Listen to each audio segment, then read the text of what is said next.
join me. Imagine what we could accomplish together. What we could create. Or we could destroy.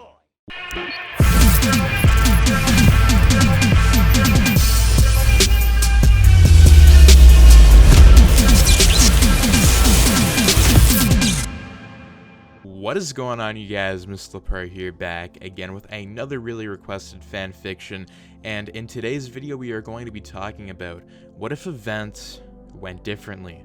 What if Spider-Man had chosen a different path and joined his foe, the Green Goblin? How would reality have changed? Find out in this fan fiction. Green Goblin throws out the offer to Spider-Man. Spider-Man knew he was down for the count and that the Goblin could in fact finish him right then and there if he really wanted to. Green Goblin had told him to think about it, just like our original timeline, and then he ends up leaving. But this time, Spider-Man searched within himself, looking for reasons why he became Spider-Man and how all those choices he made led him up to this very moment. And he thought after all he did for the people, he still wasn't given the fame he thought he might have gotten, and he knew deep down that it wasn't about that. But he thought, how could the city be this stupid? He thought, I saved people again and again, and the media still treats me like garbage. With all this hate, everyone will hate me. And he knew the Goblin had a point though. Why should he risk his life and risk his friends getting endangered when he's not even being recognized for saving all of these people? The last thing that pushed this Peter Parker over the edge is when he walks down the street to see the Spider-Man Wanted newspaper. He looks at it and rips it in front of the street, and this is where he actually meets up with MJ, and MJ would walk up to him asking what he was doing, and he would explain that he just didn't like how the media was treating Spider-Man, and that he's seen it for himself at the parade, that Spider-Man was a hero and not what they were making it out to be. And MJ would push Peter down a darker path, saying that, you know, he could still be a hero, but we just don't know that yet, because Spider-Man could still somehow be a threat to the city because they don't really know the full story of what's going on. And what actually pushes Peter over the edge is where he ends up hearing this, and he would actually put his head down, and she would say that he shouldn't worry about it.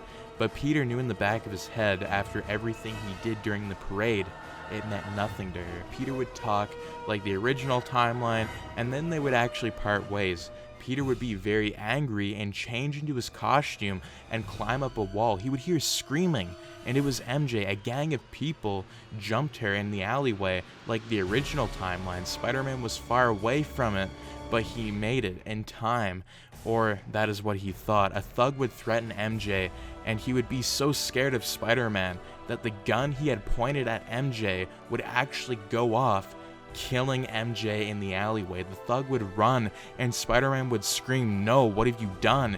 And he would actually web up the thug on a wall, and Spider-Man would catch MJ holding her, and she would try to say something, and Spider-Man took his mask off, revealing to her that he was Peter Parker, and she would cry, and Peter would cry, screaming "no," and then she died in his arms. He saw the thug screaming for his life and ended up looking at him, and the thug was screaming, saying that he only wanted a few dollars and that he didn't mean to kill her.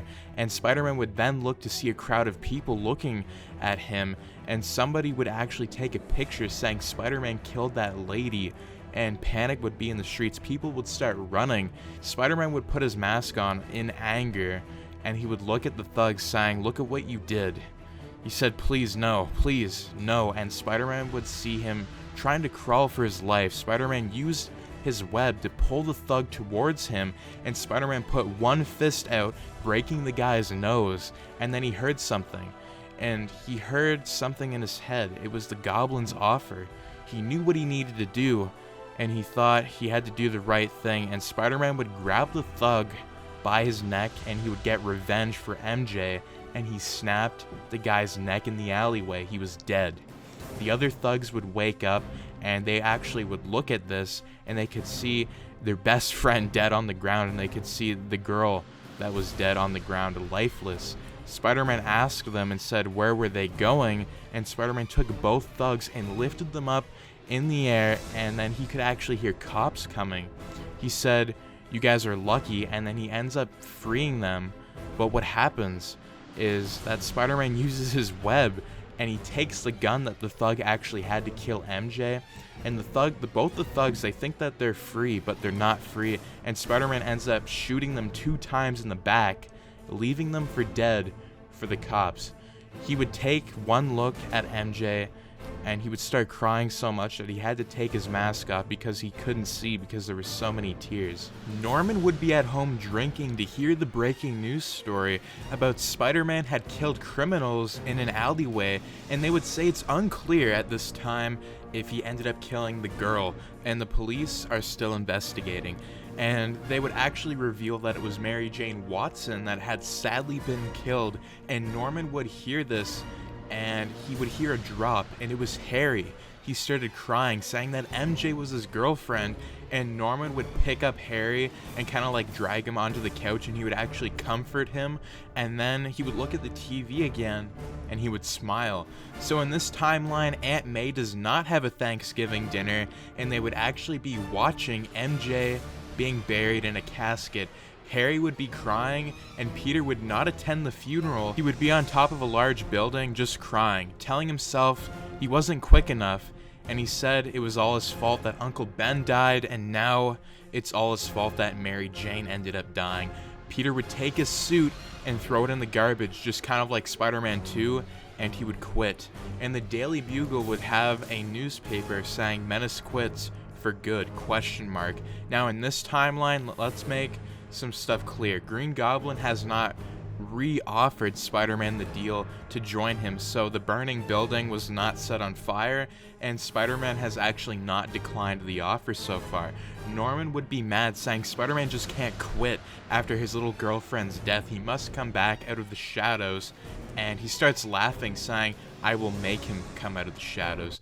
During this time, Peter has cut connections with Norman and Harry Osborn, and Peter keeps thinking about the offer that Green Goblin proposed on the building. He thought all those people that he said he was a murderer and how he killed MJ, they were all wrong. The story was all wrong. He made a fist and ended up ripping his old drawing of the red and blue suit in his room, and he would make a new suit. But something was very different. He would make the 2007 symbiote suit, but it would only be a homemade version of the suit. He smiled and put it on, and he thought, I will show them. And he ends up leaving his room. He would then start to swing to the Daily Bugle, but he would hear a teenager crying, screaming. He heard noises. He didn't know what was going on. He looked, and he ended up swinging on top of a building, and he could see that there was a fire going on, and this kid actually starts pointing at him, saying, Spider-Man is back, and he would actually scream to Spider-Man, saying that his uncle was in the building trapped, and Spider-Man would get a flashback of his Uncle Ben, and then he would snap back into reality, and there was still some good left in Spider-Man as the kid would scream help, and people would actually be like screaming out murderer, menace, and some others would be cheering, so it would be a mixed crowd. And he thought, not this time. He knew he needed to do something, and he would go into the building, so he starts swinging to the building, and he would find an old man just in time, and the building ended up bursting when he just got him. The cops would point a gun at him, saying, Spider-Man, I'm taking you in, and there would be more screaming in the building, and Spider-Man would say, there's one more still stuck in there, I'm going, and the cops would say, no, you're coming with us. And what actually happens here is Spider-Man ends up kicking the gun out of the cop's hand, because the cop actually shot 2 bullets at him, but Spider-Man ends up dodging them. And what actually happens with the other cop is the other cop would try to shoot, but Spider-Man would actually kick him, and he would actually go flying into the windshield, breaking the cop car. Spider-Man would swing into the building, and he would see nothing was there. But he heard a laugh, a voice, saying, I like the new look. It was the Goblin. It was the Green Goblin. And he would look, and he would say, what about my offer? Look at you now, broken. You quit everything. But it wouldn't have to be that way, Parker. And he extends his hand out. Spider-Man in confusion would look and hear, like, what did he just see? How does he know that he is Peter Parker? He would pull his mask off and look at the Green Goblin, and he actually would extend his hand and he would shake his hand. The Goblin would be laughing and tell Spider-Man, those people down there, your test to me is to prove yourself that you're loyal to me, and you're going to kill those innocent people down there. And then all of a sudden, Spider-Man would look into himself and he would say, like, am I really going to do this? Am I really going to kill all these people? The Green Goblin would continue saying, they threw you away like garbage. They're just using you. Do you think they really care for you? And this would push Peter off the edge further. And this is where Spider-Man puts his mask back on, looks at his hands, and he thought to himself, the city will fear us. And Spider-Man broke out of the building looking at the people he saw, and he jumped back down, and the police would look at him, and there would actually be more police, so they ended up calling for backup, and they would shoot at Spider-Man, but he dodged every bullet, and one of the cops would actually get pushed out of the way, and Spider-Man would use him as a shield, so when two cops shot at him, he ends up using that police officer as a shield, and he ends up getting killed. Spider-Man would knock the rest back, and the Goblin would actually smash out of the building, and then he hears 2 gunshots, and the Green Goblin would start laughing and throw a pumpkin bomb, and Spider-Man would use his webs at that pumpkin bomb and blow up the citizens. And then Spider-Man would end up jumping and then catching his glider for a lift, and they would actually go to Oscorp.